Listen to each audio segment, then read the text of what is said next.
Salut les troducs! Et bienvenue à vous sur ma putain de chaîne de merde, sur laquelle je fais des vidéos de merde et dans lesquelles je critique des putains de films de merde. Donc voilà, j'espère que vous trouverez pas cette chaîne trop bordélique, les vidéos trop merdiques, mais voilà, je vous donne mon avis sur des putains de films, et voilà, installez-vous bien. Donc voilà, donc je tiens à m'excuser, n'empêche, sérieusement, pour les personnes qui n'aiment pas vraiment les gros mots ou les personnages grossiers. Voilà, je parle pas non plus comme ça, je dis des gros mots de temps en temps, mais voilà. Vous avez compris avec ce que j'affiche pourquoi je fais ça. Je vous le dis clairement, j'en ai rien à foutre. Moi, il n'y aura pas de bip ou de coupage. Parce que là, ils font ça, ils mettent pas des bips, mais ils coupent carrément le gros mot. Parce qu'ils ont peur pour les sous-sous. Parce ils ont pas de métier, ils ont que YouTube, donc forcément, bah, ils ont peur. Donc moi, j'ai envie de dire, bah, allez bosser en fait. Mais bon, c'est pas grave. Donc du coup, voilà, tout ça pour vous dire, j'en ai rien à foutre de ce que YouTube veut m'imposer. Alors ne dis pas, oh le rebelle, je fais pas ça pour ça, merci. C'est sincère, j'en ai rien à battre, ils ne me museleront pas, tout simplement. Je parle comme je veux, et puis si ça vous plaît pas, cassez-vous, et si ça ne plaît pas à YouTube, allez vous faire enculer. Donc voilà, on se retrouve aujourd'hui pour Astérix et Obélix, l'Empire du Milieu. Alors je vais pas perdre de temps et vous expliquer tout de suite, immédiatement, ce que je vais faire dans cette vidéo, puisque normalement, elle sera découpée en 3 parties. Enfin, ce sera une vidéo, mais il y aura 3 parties. De toute façon, il y a le chapitrage dans la description.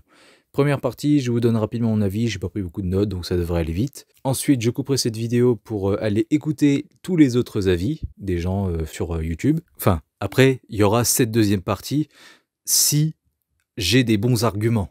Parce que si c'est juste « oh là là, les acteurs sont mauvais, la lumière est mauvaise, le film est mauvais, l'humour est nul et tout », ça, c'est pas ce que j'appelle des arguments. C'est juste une énumération de choses, je sais même pas comment appeler ça, et en fait, c'est de la merde ça, parce que je peux faire l'inverse. Je peux dire « bah non, la lumière est très bonne, les effets spéciaux sont géniaux, les acteurs, enfin, ils jouent très très bien ».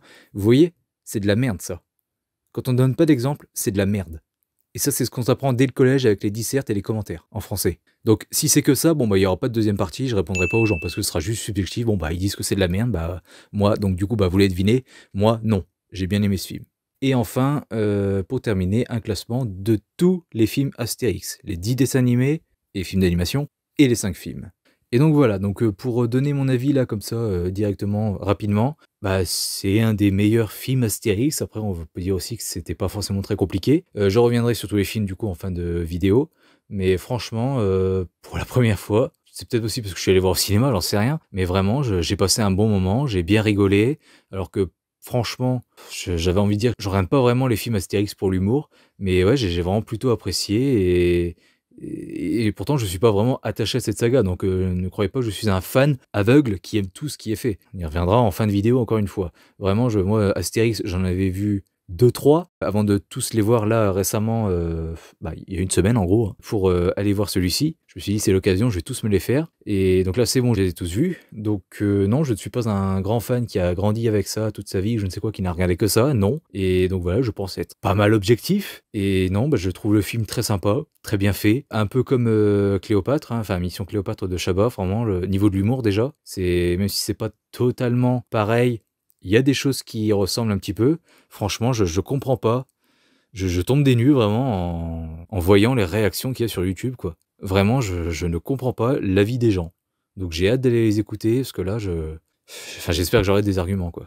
Mais bon. D'ailleurs, niveau humour, bon, j'ai dit que c'était rigolo, mais de toute façon, je tiens à le dire que même Mission Cléopâtre, hein, tous les films Astérix, les 14 avant celui-ci, vraiment, il y en a aucun où je me suis tapé le bide, ou vraiment, j'ai eu des fous rires ou quoi, c'était juste des petits rires, quoi. Et là, j'en ai eu à nouveau devant ce film-là, quoi. Donc franchement, si vous attaquez ce film parce que oh, c'est une comédie qui fait pas rire, bah, je suis désolé. Alors déjà, j'ai vu pire. Hein, j'ai pas vu Les Bronzés, mais je pense que c'est le cas. Il est pas drôle. Et Les Bronzés 3, pardon. Et Les Visiteurs 3, pareil.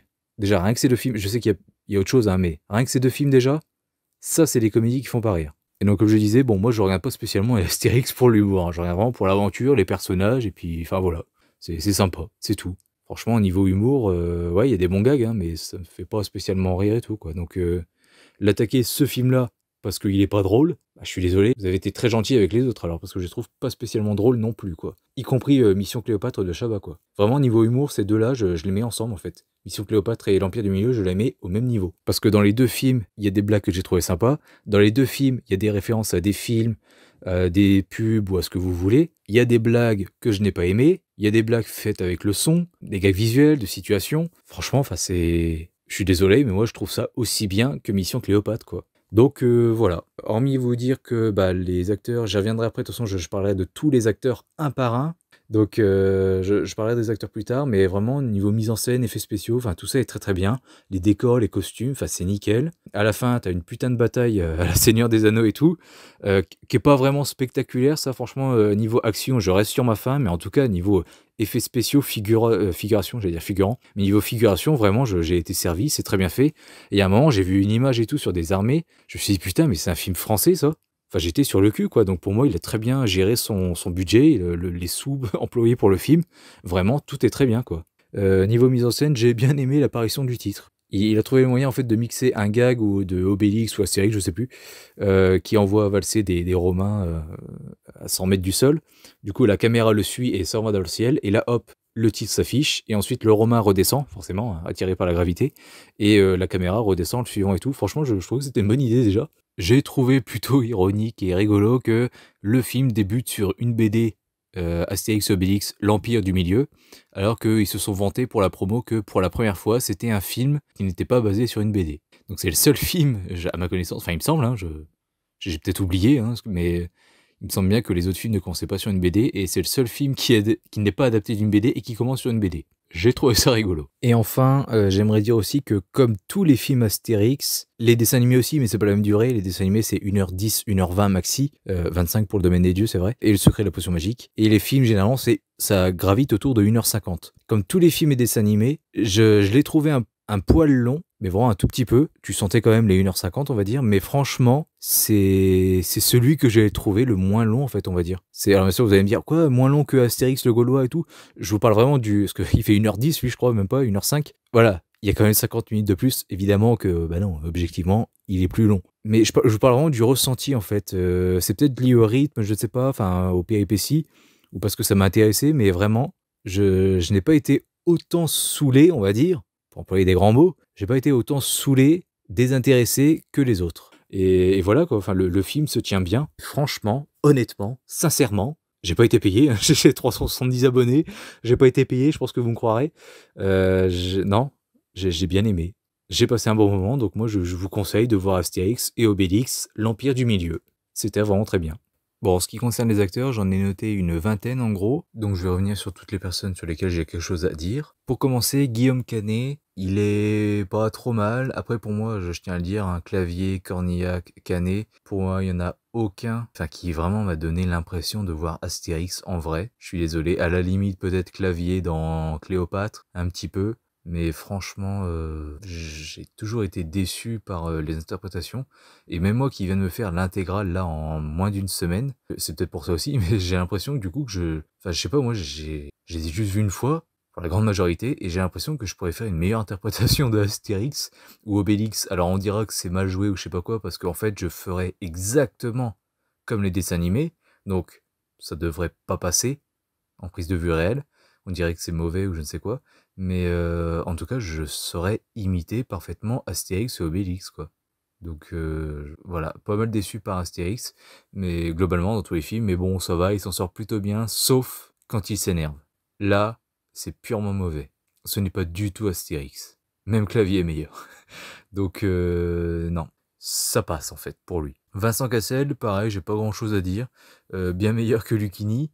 J'ai eu peur dans la bande-annonce avec Vincent Cassel parce que le moment où il dit c'est un peu mou quoi. Enfin t'as l'impression qu'il avait peur de se casser la voix, du coup il s'est un peu retenu et voilà en gros le gros défaut que j'ai à lui retenir, c'est ce mot-là, chargé, ce passage-là. C'est le seul moment du film que j'aime pas avec lui, j'ai vraiment l'impression que je sais pas, il a peur de se casser la voix donc il va doucement. Ou qu'il avait peur de saturer dans le micro, j'en sais rien, enfin bref. Un peu dommage. Jonathan Cohen, bon il joue bien, il est plutôt sympa, mais je rejoins mon pote qui lui a été bien saoulé par lui. Ouais, il a un côté vraiment saoulant. Bon, je trouve la plupart du temps sympathique, mais au bout d'un moment, j'ai envie de dire à Guillaume Canet, oui c'est bon, on a compris. Lui et Astérix sont rivaux, voilà, ils se disputent la même meuf, on a compris. D'ailleurs, les meufs, bah les chinoises, ouais, le jeu d'acteur, ça passe. Des trois, donc la mère, la fille et puis la garde du corps, je préfère quand même la garde du corps. Ensuite la mère et ensuite la fille, qui bien qu'elle est belle, Il y a des petites phrases, je me suis dit: «Mouais, bof». Marion Cotillard, j'ai trouvé qu'elle était plutôt rigolote en Cléopâtre, prestation sympa même si on la voit pas beaucoup. Et avec son rire, elle me fait vraiment penser, à la Cléopâtre du dessin animé, en fait. Pierre Richard en Panoramix, bah, c'est très rapide, mais voilà, ils font une petite référence à la chèvre, c'est toujours sympa. Ramzy Bedia, en Épi de maïs donc, je sais plus si c'est le frère ou l'oncle ou le cousin de Grain de maïs, enfin Jonathan Cohen, mais en tout cas voilà. Ils ont à peu près le même nom, donc ils sont de la même famille, je pense. La seule chose que j'ai à dire par rapport à lui, c'est que, bah, à un moment, en fait, dans le film, il dit, «Je trouve qu'il y a un petit peu trop de romance dans cette aventure» et c'était rigolo parce qu'en fait, je l'avais dit genre maxi 2 minutes plus tôt à mon pote et je sais pas s'ils ont fait exprès de le mettre dedans parce qu'ils s'en sont rendus compte à l'écriture ou pas, je sais pas et qu'ils ont voulu devancer les critiques, j'en sais rien. Mais voilà, je trouvais ça rigolo d'avoir la même pensée qu'un personnage 2 minutes avant parce qu'au moment où vraiment il est dans sa cellule avec la meuf et puis que tu comprends qu'il est un petit peu amoureux et elle aussi, je me suis dit: «Putain, mais il y a beaucoup d'intrigues amoureuses quand même dans ce film». C'est pas un défaut, hein, mais voilà, je l'avais noté, puis c'était rigolo ce qu'il a dit 2 secondes plus tard. José Garcia, ça je suis un petit peu plus content de le retrouver, enfin de le retrouver. Oui, de le retrouver dans ce film parce que franchement, le pauvre quoi, enfin non, les Jeux olympiques franchement, c'était pas un rôle mauvais ou mal fait ou quoi, mais putain, c'était pas mal gênant et puis pas drôle et mouais. C'était drôle dans le sens où ils arrivaient jamais à battre, enfin, oui, à battre, c'est ça, à faire crever, Alain Delon. Mais voilà, au moins José Garcia a eu l'occasion de se racheter et de faire mieux. Donc enfin, c'est pas qu'il était mauvais, mais voilà, c'est ce qu'on lui a donné à faire, c'était mauvais. Donc au moins, voilà, on lui a donné la possibilité de faire mieux et ça, c'était cool. Zlatan Ibrahimovic, qui joue Antivirus, un mec, badass qui bute tout le monde. En gros, limite, il a pas besoin de la potion. Et c'est dommage parce que ça aurait été bien de le voir affronter Astérix et Obélix et de montrer vraiment que c'est un gros défi même pour Obélix et tout. Mais bon, tant pis. Et puis de toute façon, ce serait pas passé, je pense, au niveau des fans. J'ai entendu des gens gueuler là-dessus, sa présence à Zlatan. Bah franchement, je préfère un Zlatan qui a un rôle et quelque chose à faire, et puis oui, voilà, un petit rôle, plutôt que un Zidane ou un Tony Parker qui viennent clairement juste faire leur pub. Et d'ailleurs, dans les critiques là que j'ai regardées sur Astérix, l'Empire du Milieu, j'ai vu des gens dire que ouais, Angel, Orelsan, Big Flo et Oli, tout, enfin voilà, tous les trucs comme ça. Ouais, ils font que leur pub. Faudra me dire où exactement. Parce qu'en fait, c'est ça le bon point, c'est qu'ils ont tous un petit rôle en fait. Et ils sont là pour faire une apparition. Donc je vois pas le souci. Donc moi, enfin, Zidane, Tony Parker, ok, clairement, ils sont là pour ça. Mais alors eux, bah non, je suis désolé, ils ont un rôle quoi. On fait pas de mention au foot avec Zlatan. On fait pas de mention à la musique avec Big Flo et Oli ou Orelsan. Hormis des clins d'œil, oui, d'accord. Genre Orelsan qui pense que la Terre est ronde, puis Angèle aussi, il y en avait une, c'est oui ou c'est non. Voilà, hormis des clins d'œil à leur carrière, enfin, je suis désolé, ils sont pas là pour faire leur pub, quoi. Et tant qu'on parle de musique, Philippe Catherine en Assurance Tourix, ouais, ça passe. Je dois dire que quand même le gag ouais, du mec qui se retrouve enchaîné, enfin je ne sais quoi, ou pendu à un arbre, franchement ça me saoule, c'est même plus drôle.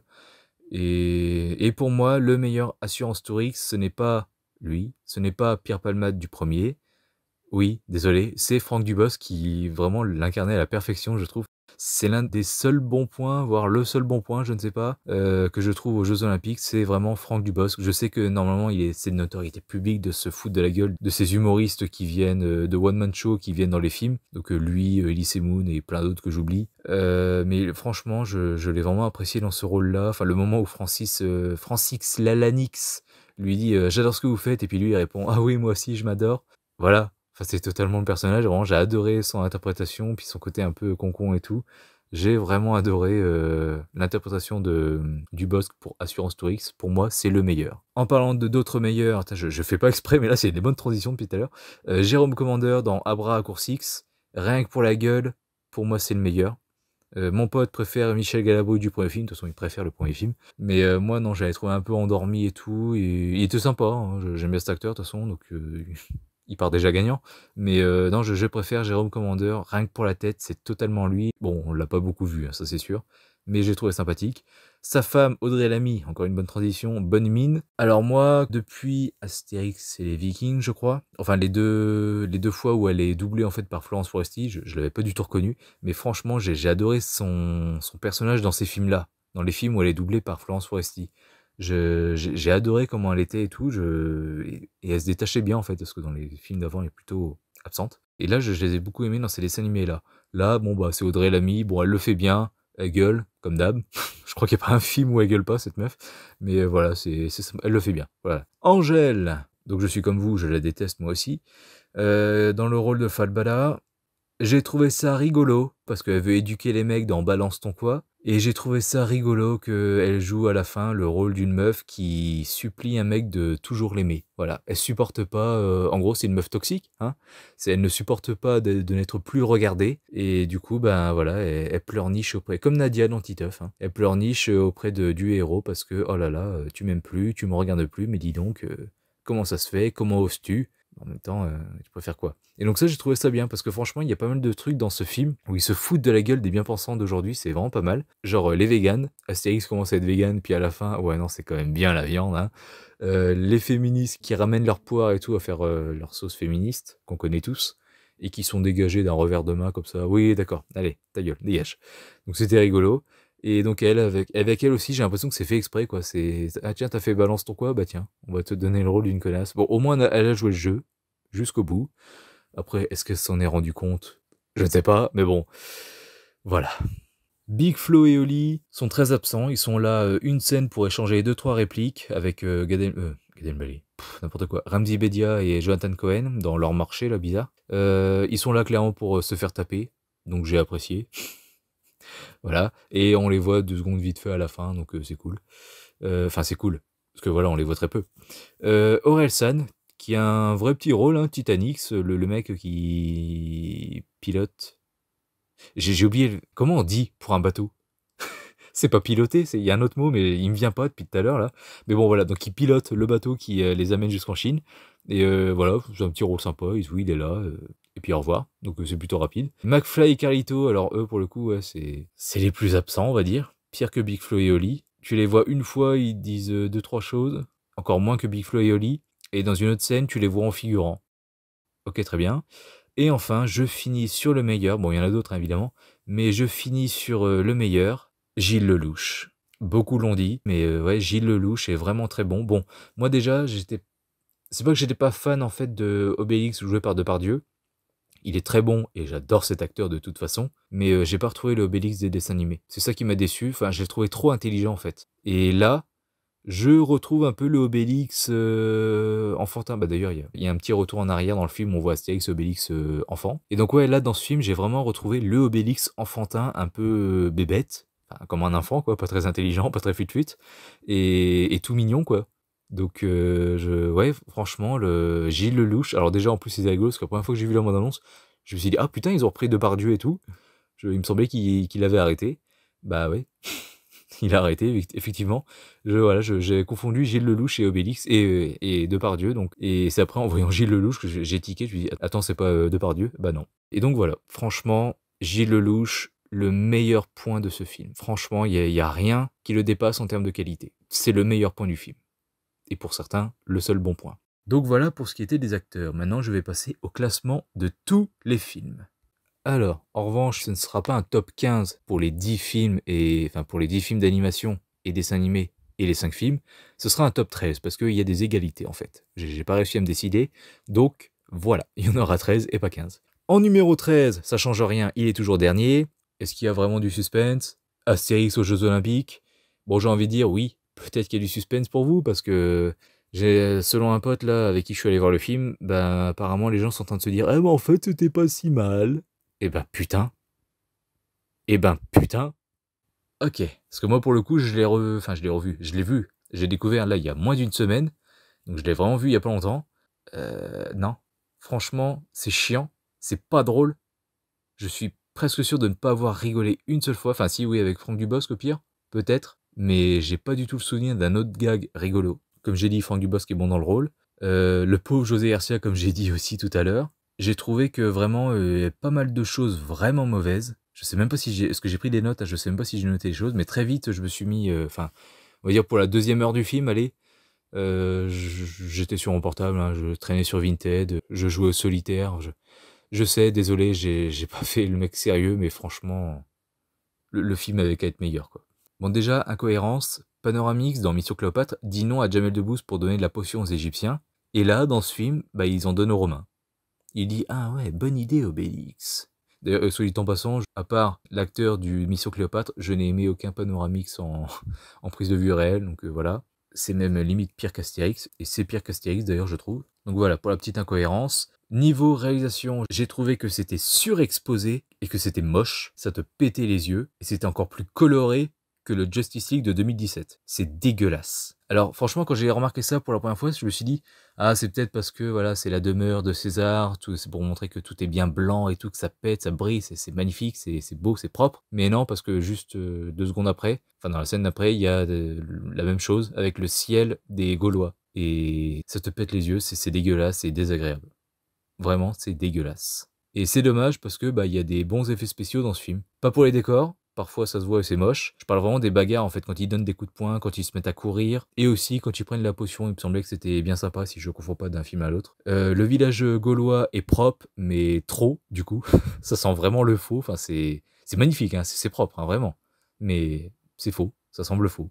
Ou alors ils l'ont construit hier, quoi. Et globalement, en fait, devant ce film, j'ai juste eu l'impression que, en fait, ils voulaient refaire les 12 travaux. Donc déjà pour le succès, succès public, critique, tout ça, et dans l'espoir qu'il soit culte, mais c'est surtout aussi pour l'histoire, en fait, ce que ça raconte, ce que ça te montre, l'enchaînement comme ça des épreuves. J'ai vraiment eu l'impression qu'ils voulaient copier, enfin refaire les 12 travaux, sauf que, c'est de la merde. Et c'est dommage, hein, parce que en soi, c'est con, parce que l'enjeu est plutôt intéressant, hein, de base. Hein, le Stéphane Rousseau qui est amoureux d'une meuf, et puis voilà, il faut l'aider à gagner les Jeux Olympiques pour qu'il puisse la marier. Enfin, c'est plutôt pas mal, ça change au moins.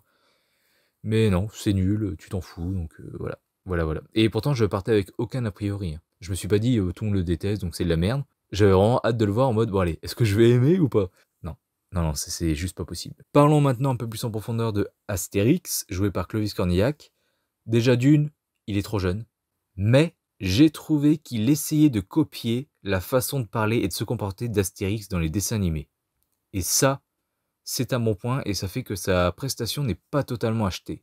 Et quelque part, dans le barème fidélité, je dirais qu'il est du coup plus fidèle, donc meilleur, que Clavier et Canet. Mais encore une fois, il y a avant le visage trop jeune de Clovis Cornillac qui me dérange. Ensuite, là où j'ai trouvé que c'était dingue, à quel point c'était vraiment naze, c'est que même les gags qui sont repris ne sont pas drôles. On a par exemple Jamel Debbouze qui dit encore une fois Astérix, hein, et Astérix lui répond hein, t'arrives pas à le dire. C'est pas drôle si tu le soulignes en fait. C'est oui, on a compris qu'il savait pas le dire et c'est ça qui est rigolo. Mais là, je sais pas, on sent qu'en fait, hey, ils ont aimé ce gag là les gens. Bon on va le remettre. Ouais, d'accord, c'était mieux fait en fait.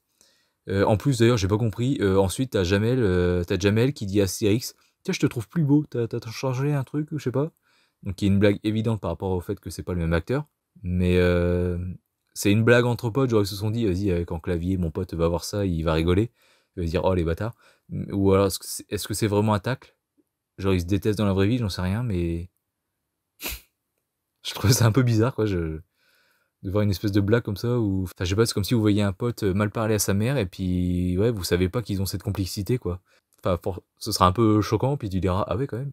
Mais en fait non, c'est normal pour eux, mais nous on le sait pas quoi. Bah là c'est un peu pareil. Tu sais pas si tu peux rire ou pas, ou si c'est vraiment un vrai tacle parce qu'ils se détestaient ou je sais pas, enfin un peu bizarre.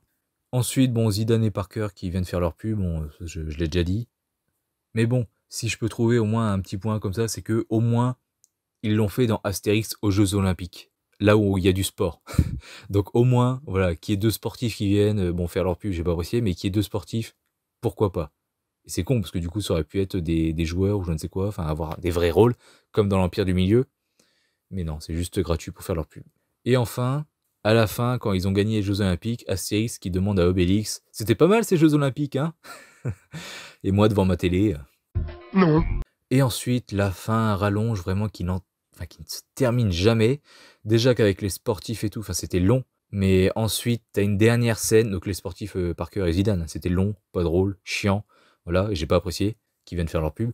Mais ensuite, t'as une dernière scène avec Poulvord, donc 3 minutes de générique. Parce qu'en fait, je décomptais les minutes, et vraiment, le générique commence à 1h54 sur 1h57 pour étirer le plus possible, le plus longtemps ton visionnage de ce film pour que tu en profites encore plus, hein, parce que tu passes un bon moment, évidemment. Oh là là, c'était long. Vraiment, je comptais les minutes et au bout d'un moment, je fais, vas-y, 1h50, avait plus que 7 minutes avec le générique, donc allez, plus que 1 minute ou 2, tu vois. Non, non. Encore 4 minutes, parce qu'il y a que 3 minutes de générique. Enfin, c'était long et pas possible. Et finalement, dernier mauvais point, bah, la conclusion de Alafolix. Alors c'est peut-être ma faute, j'ai pas suivi ou quoi, j'étais sur mon portable, hein, voilà, comme je vous ai dit. Mais voilà, la conclusion de Alafolix et la princesse, on s'en balèque parce que c'est plutôt rapide. On finit pas sur eux alors qu'on commence avec eux, bizarrement en plus. Donc vraiment, c'est ni fait ni à faire. Astérix aux Jeux Olympiques n'a pas volé sa dernière place de ce classement, et du classement de tout le monde, je pense, selon moi. Ensuite, en numéro 12, il y a déjà des ex-aequo. Astérix et le coup du menhir et Astérix et la surprise de César. Alors c'est simple, la surprise de César, là je m'en souviens un peu parce que j'ai lu le synopsis il y a 2-3 heures. C'est comme ça que je m'en souviens. Donc Falbala débarque, Obélix est amoureux, mais en fait elle est déjà amoureuse de quelqu'un, ils se font enlever et puis ils vont partir à leur recherche pour les sauver. Voilà. C'est pas mal, ça voyage, mais déjà pourquoi la surprise de César, ça j'ai pas compris. C'est par rapport à la fin, la reine ou je sais pas, enfin... Ok, le Colisée, genre c'était la première fois qu'on le voyait dans la saga, donc c'est la surprise. J'ai pas compris, enfin moi je m'attendais à un gros plan machiavélique, une grosse stratégie pour les asservir, j'en sais rien. Un gros truc quoi. Et non, non, faut juste aller sauver des gens qui se sont fait enlever. Ok, c'est cool. Et en ce qui concerne Astérix et le coup du menhir, bah pareil, niveau du titre, je me disais, ah le coup du menhir, mais qu'est-ce que ça peut être et tout, vraiment, est-ce qu'il y aura une histoire de pierre, un menhir magique ou je sais pas quoi, enfin, ou un plan de César, encore une fois, qui s'appelle le coup du menhir, et puis, je sais pas, il va envoyer plein de menhirs, j'en sais rien, enfin bref. Je m'imaginais plein de trucs, mais visiblement trop de trucs pour ce film, parce que le coup du menhir, c'est juste Panoramique qui se prend un gros vilain coup sur la tête, et il est gaga pendant tout le film. Alors le gag de fin, oui, est rigolo, quand il redevient normal, et puis Obélix qui lui rebalance un menhir à la gueule, parce qu'il pense que c'est comme ça qu'il va pouvoir le guérir. C'est rigolo, en plus avec, oui, le plan du druide totalement écrasé par le menhir, avec juste les pieds qui dépassent et les bras. C'est rigolo, c'est sympa à voir. La scène aussi, où il se prend le menhir au tout début du film pour la première fois, je me suis dit, enfin j'ai vraiment le doute, je me suis dit mais putain mais il est mort ou quoi? Parce que l'ambiance était pesante et tout, et lourde tout d'un coup. Franchement c'était très bien fait. Et je sais pas si les gens ont rigolé à l'époque en voyant ça, mais je pense pas, parce que c'est vraiment, l'ambiance est totalement lourde tout à coup, c'est vraiment, ça marche super bien. Et donc voilà, franchement, je sais même plus s'il y a quelque chose, je sais qu'à la fin il y a une histoire de tempête ou je sais pas quoi, enfin, ou tempête magique, j'en sais, enfin je sais plus, mais voilà. Je les ai totalement oubliés, et ils sont pas détestables, hein, pas du tout, mais un peu vides, et les histoires sont pas vraiment intéressantes. En 11e position, Astérix et Obélix contre César. Oui, c'était un bon, chouette, petit premier film. Mais j'ai pas mal de points vraiment qui m'ont saoulé tout le long du film en fait. Et c'est dommage parce que sans ces points-là, bah, il aurait été vraiment très très bon. Et après, je serais pas contre le revoir ou l'acheter ou je sais pas quoi si un jour il est disponible. Mais voilà, franchement, il y a aucun, on va parler aussi les Jeux Olympiques, mais il y a aucun vraiment Astérix que je déteste, vraiment. C'est juste que bon, il y en a qui sont pas ouf comme les deux derniers ou moyens ou voilà. Là, pour celui-ci, déjà, bon, Gérard Depardieu, j'ai aimé, même si encore une fois c'est pas fidèle, mais j'aime bien ce qu'il fait. Astérix, c'était totalement jacouille, je suis désolé. Le vieux Sim, du coup, là, oui, c'était un très bon choix de distribution, vraiment un très bon choix d'acteur. Il était bon dans le rôle, il ressemblait bien et tout. J'ai un peu oublié les autres, hein, mais bon, sinon Galabru, tout ça, bon, j'en ai déjà parlé. Les décors, je vois plein de gens là dans leurs critiques louer les décors de ce film. Oui, ils sont bien faits, mais un peu comme, je sais plus lequel là dont j'ai parlé, Jeux Olympiques, oui. Ils font faux. Mais pas faux dans le sens où c'est trop propre. Non, c'est même plutôt vivant et tout, c'est vraiment bien fait, mais il y a des trucs vraiment qui trahissent le studio, mais à mort. Et c'est ça qui m'a un peu déplu. Roberto Benigni, enfin Robert Benigni, je sais plus, enfin voilà, l'italien, qui a fait l'excellent film La vie est belle, que je vous conseille chaudement. Il m'a saoulé, mais il me semble bien, je peux me tromper, mais dites-moi, mais il me semble bien que c'est lui qui parle en français, donc rien que pour ça, chapeau. Il a fait l'effort, et ça c'est beau. Celui qui fait César, je n'ai pas vraiment adoré sa prestation, mais il a une putain de gueule. Et j'ai bien aimé le fait aussi que voilà, il est victime d'une petite conspiration et qu'à la fin, voilà, il serre la main limite aux Gaulois. Enfin voilà, j'ai trouvé ça beau à voir. Voilà, l'ennemi de mon ennemi et mon ami, tout ça. Enfin, c'était beau à voir pendant un petit film, voilà. Ensuite, il redevient méchant dans la saga, hein. Donc j'ai trouvé ça beau à voir, personnellement. Ils étaient touchants, enfin beau à voir, tout simplement.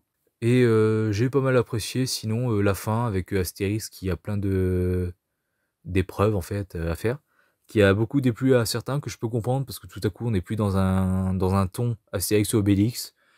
Bon, j'ai 24 ans, hein, ça m'a pas vraiment dérangé. Voilà, c'était plutôt sympa à voir. Des petits trucs d'épreuves et tout. Un peu chiant le truc de Obélix qui entend pas Astérix, tout ça, mais bon, leur petit plan pour infiltrer la base romaine et tout est sympa. Voilà, j'en tire plutôt un bon souvenir, même s'il y a des trucs qui me dérangent, mais c'était vraiment plutôt sympa. Mais voilà, et c'est pas parce qu'il est tout en bas que je déteste, que c'est une grosse merde ou quoi. C'est juste que j'ai été charmé, puis déçu, puis déçu, puis déçu, puis charmé, puis déçu, puis charmé, puis déçu, enfin voilà. C'est gros moyen quoi ce film, je trouve. Ensuite, en 10e position, Astérix et les Vikings. Le jeune me casse un peu les couilles, même s'il est plutôt sympa vers la fin, quand il est enlevé, quand il tombe amoureux de la fille et tout. D'ailleurs, la fille est un peu conne, enfin vraiment... Enfin, j'ai trouvé vraiment ça con, le côté «Ah quoi, tu m'as menti et tout», enfin vous savez, le menteur révélé. Mais là, enfin je suis désolé, c'est lui la victime. Enfin, oh là là, tu m'as menti, tu m'as fait croire qu'on volait quand on avait peur, puis en fait c'est faux. Bah écoute, t'avais qu'à pas être conne et croire des conneries. Enfin, je suis désolé, mais enfin moi c'est ce que je lui aurais répondu à sa place, quoi. Enfin, qu'est-ce que vous voulez qu'ils disent, quoi? C'est pas de sa faute. On sent vraiment que c'est un film des années 2000, parce que tout à coup là, vraiment, ils se sont servis des nouvelles technologies pour les incorporer à leur film. Donc les SMS, les jeunes branchés sur leur écran, tout ça. Tu sens ce petit discours-là, donc tu sens que c'est un truc des années 2000. Mais voilà, l'histoire est sympathique, mais c'est tout simplement pas mon préféré. C'est surtout le jeune quoi qui m'a un peu dégoûté du truc, mais bon. D'ailleurs, on va en reparler, puisque numéro 9, Astérix au service de Sa Majesté. Je l'ai trouvé bien fait, très coloré, mais là, du coup, c'est pas moche. Hein, les décors ne sont pas moches et ne font pas faux. J'ai bien aimé aussi le rôle de Danny Boone, franchement, le gag de Danny Boone, ce qu'ils font avec lui, c'est juste génial, et j'adore ça, et comment les Vikings se terminent et tout. Bon, déjà, ce film partait avec un bon point, parce qu'il a, bon, c'est une adaptation de Astérix et les Vikings aussi, mais aussi, surtout, d'Astérix chez les Bretons, que j'aime beaucoup. Et pourtant que j'ai pas vraiment apprécié, enfin plus que ça au visionnage, mais c'est vraiment en y repensant de Astérix chez les Bretons, je me dis putain, mais si, c'était vraiment quand même plutôt sympa. Et donc je l'aime beaucoup maintenant. Mais voilà, donc il partait déjà avec un bon gros point. Lucchini qui est pas très très bon en César, je trouve, mais bon, ça passe quand même. C'est juste que tu sens que je sais pas, bah déjà il est pas intimidant et en fait il joue bien, mais ouais, il y a pas ce côté intimidant. Tu sens qu'il peut tuer quelqu'un en fait, parce qu'il en a marre, parce que oh là là, tu fais de la merde ou je sais pas quoi. Tu sens pas l'empereur en fait. Il joue bien, mais tu sens pas l'empereur intimidant. C'est ça qui est dommage. Mais sinon voilà, moi je l'apprécie. Encore une fois, c'est un acteur que j'aime bien, donc voilà. Mais c'est dommage. Et enfin, oui, j'avais oublié, putain. J'avais oublié qu'ils avaient changé. C'est pas que j'avais oublié ce film, quoique si peut-être un petit peu, mais j'avais oublié du coup, oui, qu'il y avait un autre Astérix. Il n'y avait pas que Canet, Cornillac et Clavier. Non, il y a Édouard Baird aussi, qui du coup, oui, je le dis, est un bon acteur encore une fois, mais c'est le pire Astérix. C'est pas du tout Astérix. Hormis les vêtements qu'il porte, c'est pas du tout Astérix. Donc, je pense que je vais dire Clavier tout en haut. Ouais, allez, bon, pour être gentil, Canet, Cornillac au même niveau, et ensuite Édouard Baird. Non. C'était pas détestable, hein, il m'a pas saoulé ou quoi, mais j'ai pas du tout reconnu Astérix. Sinon, pour Édouard Baird, il y avait une bonne petite référence à son ancien rôle dans Mission Cléopâtre, dont j'ai oublié le nom. Mais en gros, c'est une bonne situation, bourreau. Voilà, il demande ça au bourreau dans le film, donc c'est plutôt rigolo. Et donc ça, c'est une bonne référence qui glisse toute seule et tout. En revanche, mauvaise référence à Star Wars 5.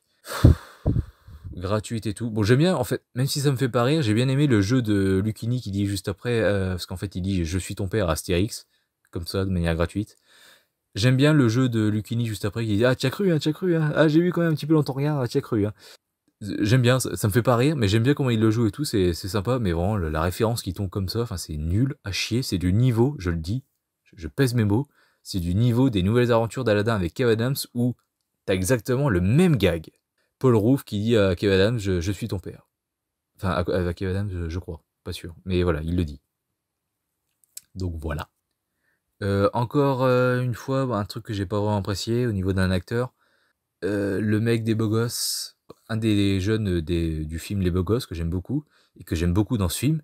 Enfin, il le fait bien, enfin, en même temps, il était, je pense, lycéen, je crois qu'il avait 15 ans, donc il devait être lycéen, mais bon, voilà, le collège, c'était encore frais dans sa tête, donc il faisait évidemment bien le collégien, en plus collégien de 3e, donc ouais, c'était vraiment très frais. Voilà, il le faisait bien, mais alors là, putain, il là, je comprends enfin quand les gens disent, «Oh là là, mais cet acteur dans ce film, putain, mais il se fait chier, ça se voit, il en a rien à foutre». Là, ça y est, avec cet acteur, je comprends, il en a rien à foutre de ce truc. Il est pas du tout investi. C'est franchement, il faut le voir pour le croire. Vraiment, regardez ce film, juste pour voir ça, il le fait très, très mal. Il est pas du tout investi. Quand par exemple, il faut crier ou il faut avoir peur ou je ne sais quoi. Après quand c'est pour, critiquer ou je sais pas quoi, bon bah là, il le fait plutôt bien, ça va. Ou pour râler, enfin faire de l'ado quoi. Mais, sinon le reste, quand il faut y mettre un peu du sien, de la volonté, de la conviction, non, il est pas du tout bon. Bon point également, des bons effets spéciaux et pour la 3D, je vais y venir parce que j'ai quand même acheté 20 balles, j'ai trouvé en neuf sur Vinted, donc je l'ai acheté parce que je voulais voir la 3D, pareil pour Le Domaine des Dieux. La 3D, il y a une bonne profondeur, il y a des bons points de perspective, perspective 3D, vous savez, les trucs: «Oh j'ai l'impression que ça vient vers moi». Quand ils prennent la potion et deux trois moments aussi que j'ai oubliés, bon il y a plutôt une bonne perspective par moment. Dans le générique aussi au début, c'est vrai, mais ce qu'on va retenir, c'est surtout la profondeur. La perspective, c'est un peu mouais. Donc voilà, numéro 8. En numéro 8, vous allez me dire: «Ah putain, ouais, il est bas quand même». Oui, mais je pense que le fait de le revoir m'a fait du bien et qu'il est un peu remonté dans mon estime. Pourquoi je dis ça? Parce que c'est, un des films, Astérix que j'avais déjà vu avant de me faire l'intégrale. Astérix, le secret de la potion magique, que j'ai aussi critiqué, bon voilà, je l'ai un peu réécouté pour savoir ce que je disais. Bon, la critique est pas très bonne, mais voilà. Il est remonté dans mon estime, ça faisait plaisir, c'est sympathique, mais c'est mouais. J'aime bien, Clavier encore et toujours en voix off. Pour, le rôle d'Astérix, je trouve que ça marche mieux que visuellement, quoi, quand il interprète vraiment, dans un film en prise de vue réelle. Mais voilà, j'ai bien aimé, c'était sympa, enfin voilà.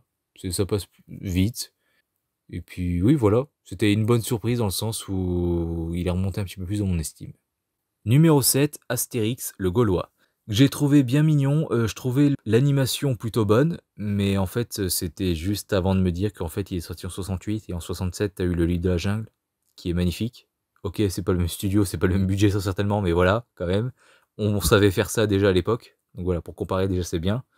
Mais, j'avais pas encore vu ceux d'après, donc ouais, voilà, l'animation est plutôt, dégueulasse. Quand il marche de profil, par exemple, tu sens les boucles, tu sens que ça revient au début, enfin que c'est pas une vraie animation quoi, c'est une boucle. Donc je pensais qu'elle était bonne, mais finalement, ouais, quand tu compares les autres et tout, non, l'animation est très pauvre, mais ça me dérange pas plus que ça. Le film est très court aussi, c'est une toute petite aventurette. Je pensais ne pas l'avoir vu, mais en fait si, je l'avais vu et j'avais un peu oublié. C'est au moment en fait où Panoramix se fait torturer que je me suis rappelé: «Ah oui putain, si c'est vrai, je l'ai vu en fait». Donc voilà, c'est mignon, c'est sympa, l'enjeu un peu digne d'un dessin animé de 20 minutes qui passe, le matin là, mais pas d'un film de cinéma, vraiment pas. Donc c'est dommage, mais bon, comme j'ai dit, hein, c'est tout petit, tout mignon, voilà, c'était le premier film, pourquoi pas. Les auteurs de la BD, à ce qui paraît, n'ont pas aimé. Bon, s'ils veulent, bon moi je trouve ça sympa, c'est mignon, voilà, c'est sans grande prétention. J'ai un truc marrant aussi, c'est que j'ai eu une révélation devant ce film. J'ai appris qu'une musique qui était beaucoup utilisée sur internet, pour faire des gags ou je ne sais quoi, venait en fait d'Astérix.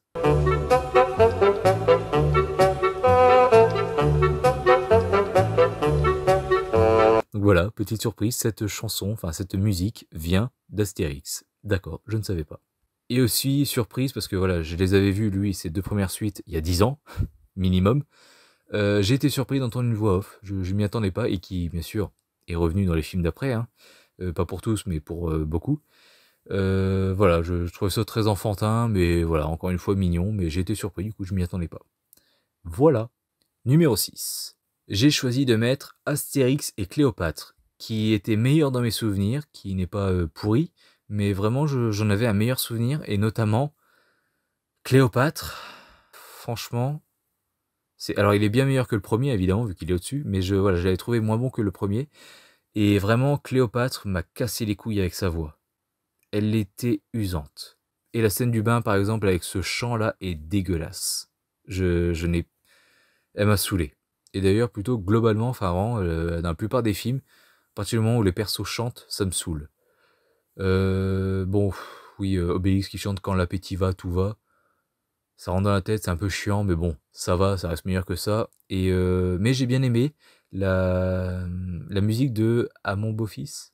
Bref, Gérard Darmon dans Mission Cléopâtre, enfin le méchant de Cléopâtre quoi. Quand il fait sa petite recette et tout, elle était sympa. J'ai bien aimé cette chanson, en revanche. Voilà, il y a quand même des petites exceptions. En numéro 5, Astérix chez les Bretons. Je l'ai un peu oublié, même si bon, je retrouve pas mal de son histoire dans Astérix au service de Sa Majesté. Mais franchement, voilà, comme je vous ai dit tout à l'heure, hein, j'ai pas vraiment plus apprécié que ça devant le film. Mais ce que j'ai vraiment apprécié, en fait, c'est l'après-film. C'est quand j'y repensais et tout, avant de voir ceux d'après. Je me suis dit, putain, ouais, en fait, c'était vraiment sympa et tout. J'ai vraiment adoré Astérix chez les Bretons.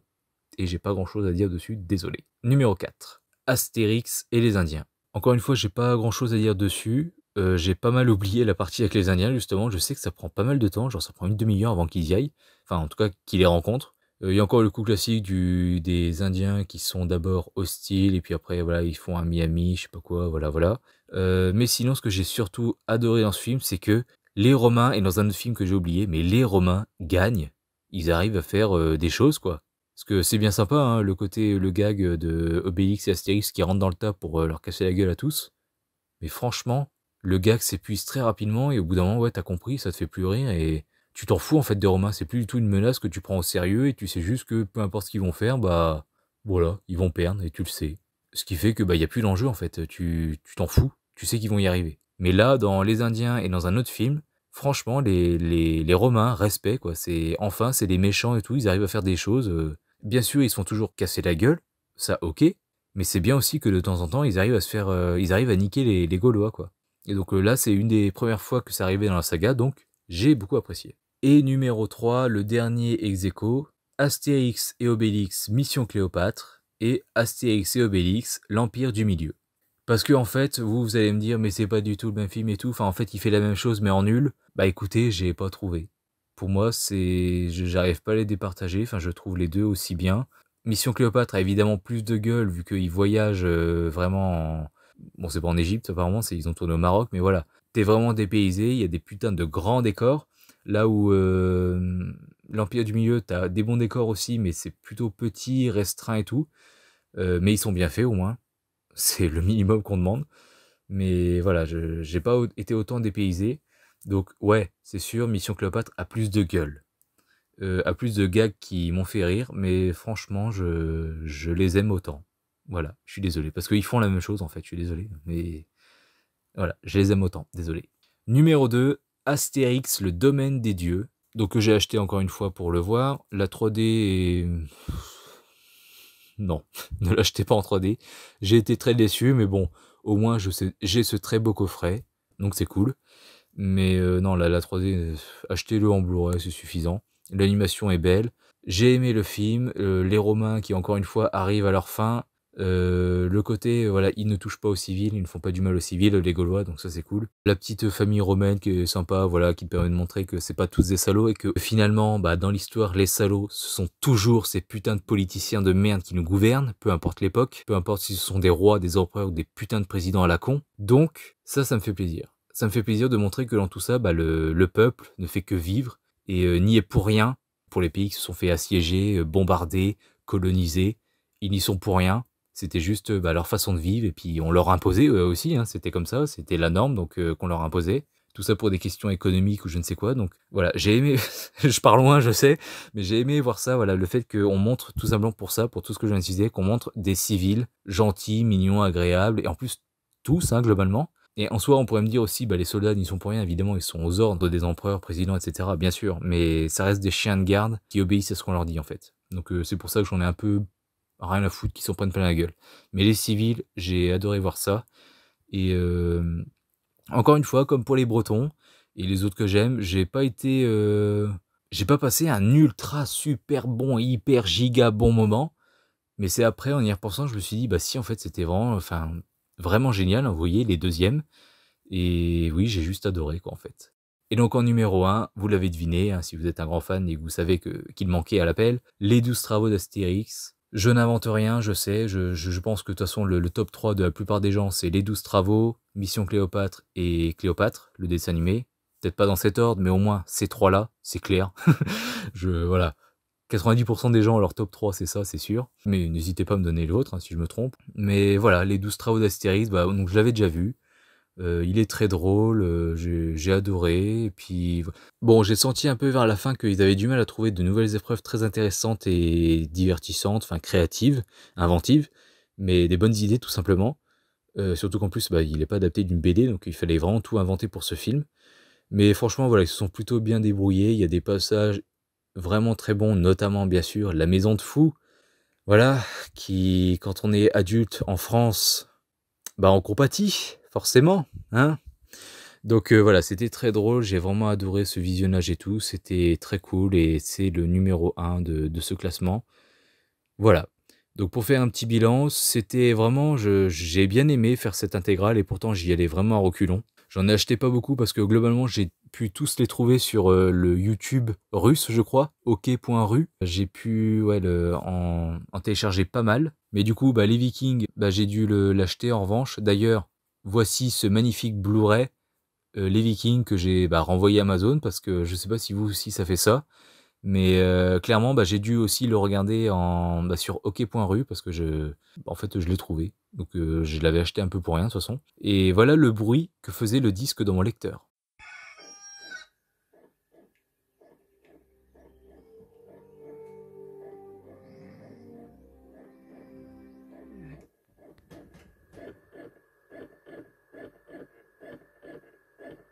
Donc ça, c'est le bruit normal en fait que fait le lecteur quand tu lances le film. T'entends ça une ou deux fois, puis après c'est bon quoi, c'est silencieux jusqu'à la fin du film. Donc autant vous dire que quand j'ai vu ça, bah, je me suis empressé d'aller tester les autres Blu-ray que j'avais achetés de Astérix, mais finalement c'est bon, tout va bien. Et donc bah, j'ai acheté aussi Le Domaine des Dieux. Secret de la Potion Magique, bah, je l'ai regardé à louer sur Prime Video. Et tous les films en prise de vue réelle, bah, c'était pareil, c'était Prime Video, sauf le dernier, Service de Sa Majesté, que j'ai acheté donc comme je vous ai dit en 3D parce que voilà, je voulais voir la 3D et pareil pour le Domaine des Dieux. Donc je voulais vraiment les acheter ceux-là. Et puis bon bah, finalement les 3D sont pas ouf non plus. Donc voilà, franchement en bilan, voilà, j'y allais à reculons hein, pour cette intégrale. Mais non, le voyage était sympathique, agréable et tout par certains moments. Voilà, et je peux enfin le dire, 24 ans, ça y est, j'ai vu tous les Astérix, donc c'est plutôt cool. Donc voilà, bah je suis désolé, hein, je sais bien que mon avis ne reflète pas du tout celui de la masse, celui de tout le monde. Navré. Encore une fois, je vous en demande beaucoup entre ça et certains numéros de mes top et flop. Je vous en demande beaucoup, je vous demande beaucoup d'indulgence, je sais. Mais voilà, encore une fois, chacun ses goûts. Et n'hésitez pas à me donner votre avis personnel de Astérix et Obélix, l'Empire du Milieu et de tous ces films, de me donner le classement de tout ça en commentaire. Et je vous dis à très bientôt sur Critizen Can pour une prochaine critique. Salut à tous.